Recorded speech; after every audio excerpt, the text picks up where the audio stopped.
So the next time someone asks you for a loan, you got to think it through. And you got to ask these 4 questions because it could save the relationship and it could save you money. There are so many gems in what he said in that. I love how he broke it down on how you should ask yourself the question.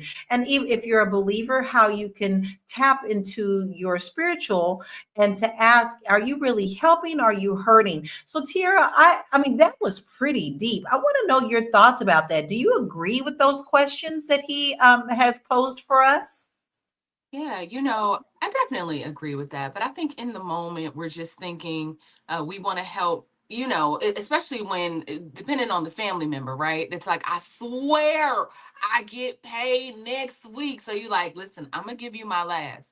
I'm going to give you what I don't have. I'm going to give it to you. And then like he said, it does ruin the relationship. That was kind of the situation with me. I just had to let it go. But my family member was just so convincing and saying, like, I'm going to give it back to you. And then I guess, a ball dropped or something happened in that next week.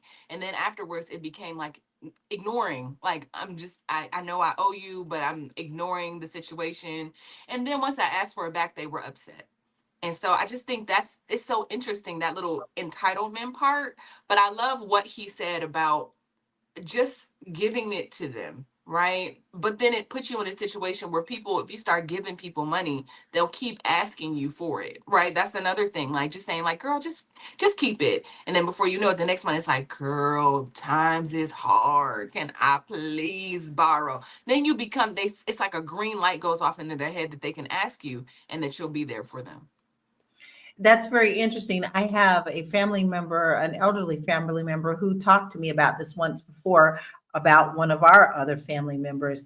And she said, I made up my mind early on that this person was only going to get a certain amount from me. I didn't expect it back, even though they promised it. But once that number was hit, it was, no, I'm sorry, and she said it eased her mind. And after a while, that person got a clue, like, I can't go back to her and ask that.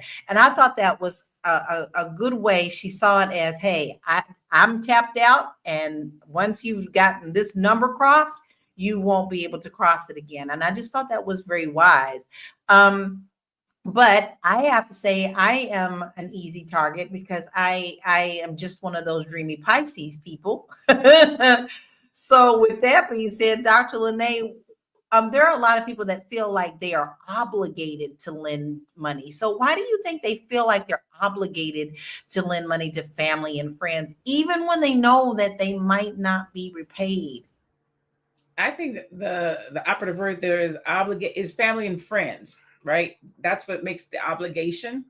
But I think you have to take care of yourself first. If I don't got it, I can't give it to you. And if it's my last, I'm definitely not giving it to you. And then lastly, I would say if I'm going to give it to you, my intentions are probably that I'm not going to get it back. Unless it's somebody who I know has a good rapport with money and I'm like, okay, they're going to give it back to me. But I'm not real big on lending out money. Yeah,